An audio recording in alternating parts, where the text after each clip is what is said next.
సాయి కృష్ణ కేసును సీబీఐ విచారణకు అప్పగించేలా ఆదేశాలు ఇవ్వాలంటూ అతడి తల్లి విజయలక్ష్మి దాఖలు చేసిన పిటిషన్పై హైకోర్టులో ఎల్లుండి విచారణకు వచ్చే అవకాశం ఉంది. కేసును సీబీఐ విచారణకు అప్పగిస్తూ ఆదేశించడమే కాకుండా ఆ దర్యాప్తును హైకోర్టు స్వయంగా పర్యవేక్షించాలని అభ్యర్థిస్తూ ఆమె పిటిషన్ దాఖలు చేశారు. అంతేకాకుండా పిటిషన్లో విజయవాడ పోలీస్ కమిషనర్పై సంచలన ఆరోపణలు చేశారు విజయలక్ష్మి. తన కుమారుడు సాయి కృష్ణ అదృశ్యం గురించి పోలీస్ కమిషనర్కు తెలుసునని ఆమె పిటిషన్లో పేర్కొన్నారు. తాను ఫిర్యాదు చేసిన 45 రోజుల తర్వాత కేసు నమోదు చేశారని, సాయి కృష్ణ కేసులో ఉన్నతాధికారుల ప్రమేయం ఉందని కూడా పిటిషన్లో తెలిపారు. సిఐ నాగరాజు అరెస్టు కేవలం కంటితుడుపు చర్య మాత్రమే అని, సిట్ పోలీసులు ఏదో దర్యాప్తు చేస్తున్నట్లు హైకోర్టును నమ్మించే ప్రయత్నం చేస్తున్నారని పేర్కొన్నారు.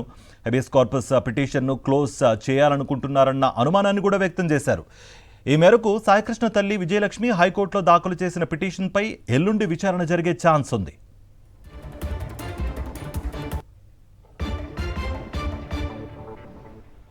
నిజాంశానికి సంబంధించి పూర్తి డీటెయిల్స్ మా ప్రతినిధి సురేంద్ర అందిస్తారు. సురేంద్ర, తన తల్లి విజయలక్ష్మి ఒకటే చెబుతున్నారు, నాకు సిబిఐ సంబంధించిన విచారణ కావాలి, సిట్ దర్యాప్తు మీద నాకు నమ్మకం లేదు అన్నట్టుగా చెప్తున్నారు. మరి ఎలా ఉండబోతోంది రానున్న రోజుల్లో?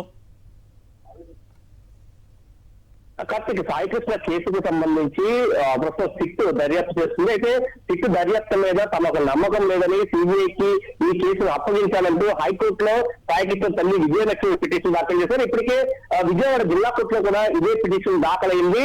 ఒకే డిపార్ట్మెంట్ కి సంబంధించి నాగరాజు ఏదైతే సిఏ ఉన్నాడో ఆయన మీద అదే డిపార్ట్మెంట్ కి సంబంధించి విచారణ జరిగితే అది పారదర్శకంగా ఉండదు అంటూ కూడా వాళ్ళు పేర్కొన్న పరిస్థితి. మొన్న విజయవాడ కోర్టు పిటిషన్ లో ఈ అంశాన్ని ప్రస్తావించారు. అయితే నిన్న హైకోర్టు పిటిషన్ లో కీలక అంశాలు చెప్పిన పరిస్థితి. విజయవాడ సిపికి సంబంధించి అంశాన్ని పిటిషన్ లో పేర్కొన్నారు. దాదాపు 45 రోజులు సమయం అయింది మా అబ్బాయి మిస్ చేయడని. ఈ విషయం అంతా కూడా సిపికి తెలుసు. కానీ హెబియస్ కార్పస్ పిటిషన్ చేసినప్పుడు సిపి దాన్ని దాటవేశారు. పూర్తిగా మా అబ్బాయి మరణం వెనుక సిపి మౌనంగా ఉన్నారంటూ కూడా పేర్కొన్న పరిస్థితి కనిపించింది. ఈ నేపథ్యంలో ఈ కేసుని జ్యుడిషియల్ కస్టడీ వాళ్ళు సిబిఐ ద్వారా ఎంక్వైరీ చేయాలి, అప్పుడు మాత్రమే న్యాయం జరుగుతుంది, లేకపోతే న్యాయం జరగదంటూ కూడా చెప్పిన పరిస్థితి అయితే మనకి కనిపించిందని చెప్పాలి. ఎందుకంటే ఈ కేసులో పూర్తిగా సిట్ ఇచ్చిన రిమాండ్ రిపోర్ట్ లో మనం చూస్తే అనేక కీలకమైన అంశాలన్నింటినీ కూడా వదిలేసిన పరిస్థితి. ఆ అంశాలు ఎక్కడ ప్రస్తావించలేదు. దీని మీద మానవ హక్కుల సమితి వారిని కూడా మండిపడ్డ పరిస్థితి. ఇదే విధంగా కేసు కనుక కొనసాగితే పూర్తిగా కేసు నీరుగార్చే అవకాశం ఉన్నట్టు కూడా వాళ్ళు చెప్పిన పరిస్థితి.